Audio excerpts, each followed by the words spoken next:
Chapter 3. Arjuna, thou whom all mortals praise, Janardana. If meditation be a nobler thing than action, wherefore, then, great Kesava, dost thou impel me to this dreadful fight? Now am I by thy doubtful speech disturbed. Tell me one thing, and tell me certainly, by what road shall I find the better end? Krishna, I told thee, blameless Lord, there be two paths shown to this world, two schools of wisdom. First the Sankhyas, which doth save in way of works prescribed by reason. Next, the Yog, which bids attain by meditation, spiritually. Yet these are one. No man shall escape from act by shunning action. Nay, and none shall come by mere announcements unto perfectness. Nay, and no jot of time, at any time, rests any actionless. His nature's law compels him, even unwilling, into act, for thought is act in fancy. He who sits suppressing all the instruments of flesh, yet in his idle heart thinking on them, plays the inept and guilty hypocrite, but he who, with strong body serving mind, gives up his mortal powers to worthy work, not seeking gain, Arjuna, such an one is honorable. Do thine allotted task. Work is more excellent than idleness. The body's life proceeds not, lacking work. There is a task of holiness to do, unlike world-binding toil, which bindeth not the faithful soul. Such earthly duty do free from desire, and thou shalt well perform thy heavenly purpose. Spake Prajapati, in the beginning, when all men were made, and, with mankind, the sacrifice, do this. Work. Sacrifice. Increase and multiply with sacrifice.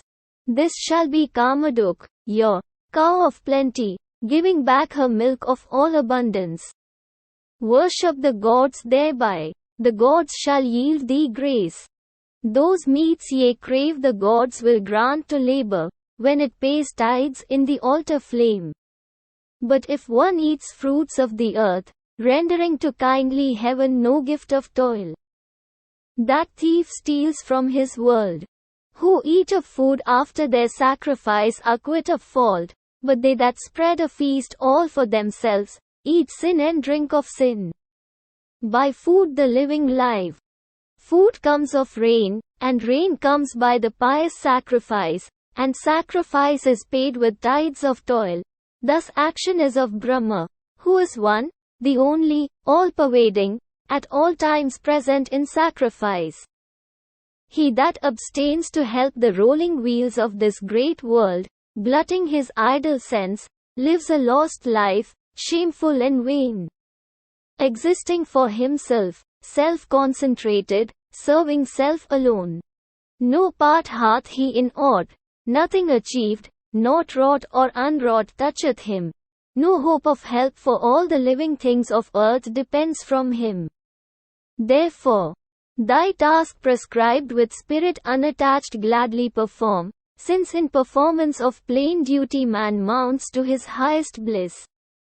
By works alone Janak and ancient saints reached blessedness. Moreover, for the upholding of thy kind, action thou shouldest embrace. What the wise choose the unwise people take. What best men do the multitude will follow. Look on me, thou son of Prita. In the three wide worlds I am not bound to any toil. No height awaits to scale, no gift remains to gain, yet I act here. And, if I acted not, earnest and watchful, those that look to me for guidance, sinking back to sloth again because I slumbered, would decline from good, and I should break earth's order and commit her offspring unto ruin, Bharat. Even as the unknowing toil, wedded to sense.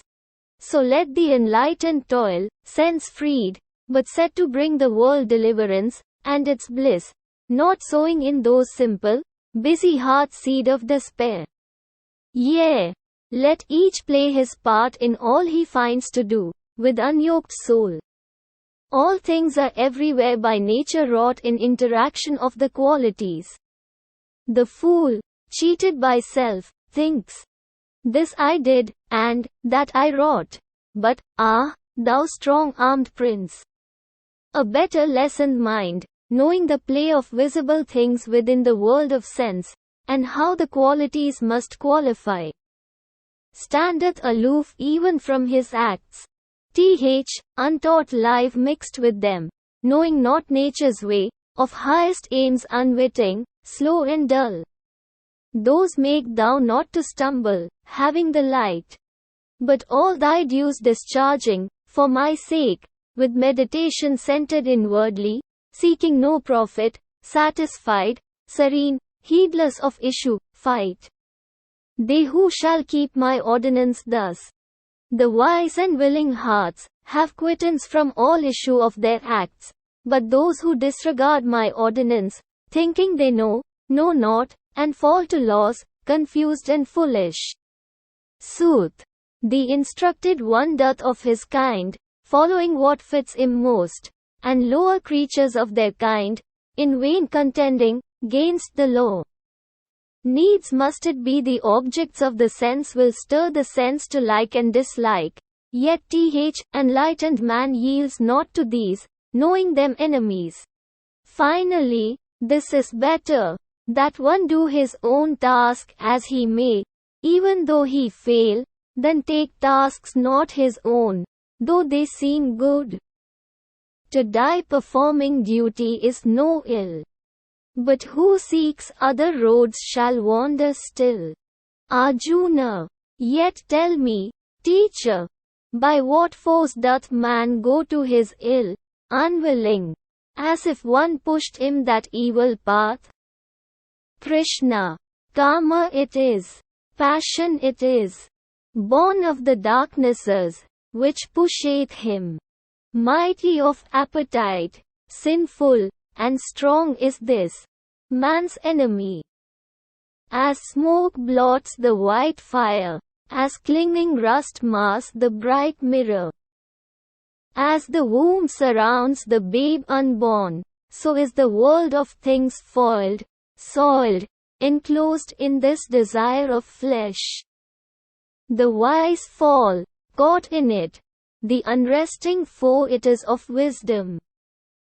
Wearing countless forms, fair but deceitful, subtle as a flame.